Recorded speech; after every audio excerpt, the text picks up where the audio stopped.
Hi, this is Bobby at Cop TV Repair. It's been a while since I made a video. This is a very quick functionality proof for two inverter boards for Sanyo DP42, I don't remember, 40 something, 48 or something like that. It will be in the title of the video.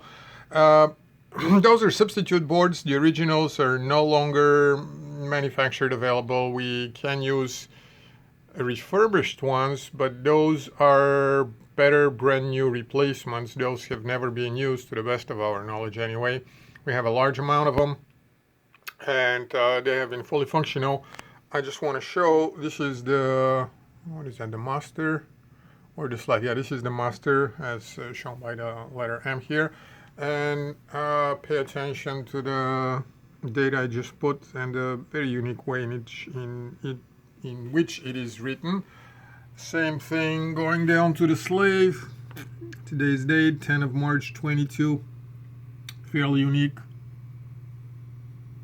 And you can see there's the Chinese label on the back. And this is what you can see as far as the screen. Let me see if I can find menu or something else. Okay, we have a problem with the main board, rather with the panel.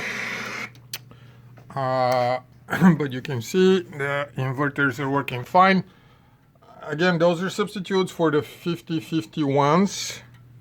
But we've been selling them for many years now. They do work fine. That's all that we needed you to know. Thank you very much.